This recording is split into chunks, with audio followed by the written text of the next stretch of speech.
Pauline Hanson now joins us live from Queensland. Good to talk to you, Pauline. Firstly, I want to go back to Paul Keating. He's no hero of yours, I guess, but he's right, isn't he, to say that that top marginal tax rate in Australia is punitive, is way too high? Well, it is, and what he says with it.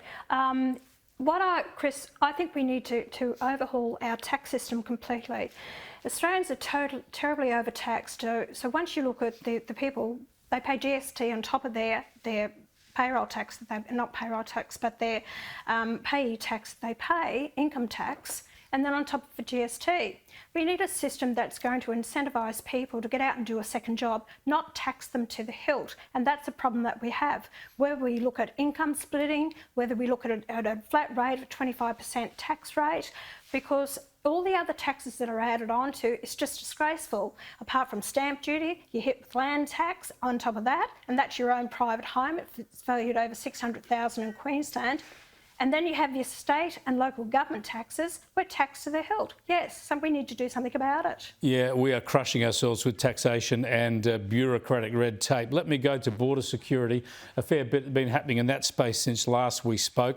Of course, we've had now two deposits of asylum seekers to the mainland over the last 3 months. Now, I think many people misunderstand what a monumental failure this is, given that hasn't happened for a decade previously.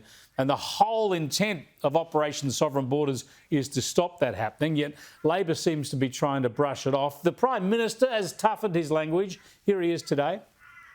We need to make sure that we send a strong message that people who come in an unauthorised fashion won't be settled in Australia, and that is what we have done. Operation Sovereign Borders is in place. It is important that we're able to have regular migration. We want to see an increase in the number of refugees who are taken by Australia. There you go. What are your thoughts on that, Pauline?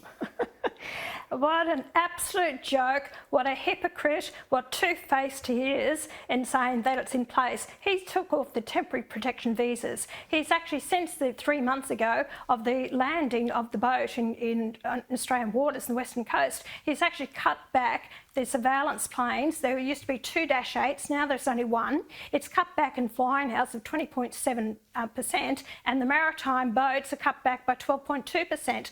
He's actually cut back the budget. I had a look at the budget figures because I wanted to be ensured that what the coalition was saying was true. They have, because the first year it was 2.25 billion, or 2.225 billion, and then over the forward estimates, they're cutting about 600 million from that budget. So he's talking through his bloody hat, and he's lying to the Australian people. That's a load of hogwash, what he's telling the Australian people. And if you watch the clip, he said, if I cannot ask people to do something that I wouldn't do myself, and that's turn the boats around. They're bleeding bloody hearts. They don't care about the national security, and all these people are coming in are strong, fit men. So I want to know why. That comment about not turning boats around was back in 2015. I showed that the other day. But also in that comment today, he seems to be trying to appeal to the political hard left there, because he's talking about trying to bring in more refugees. Now, this is after we had more than 1 million people come into this country last year, the greatest influx ever.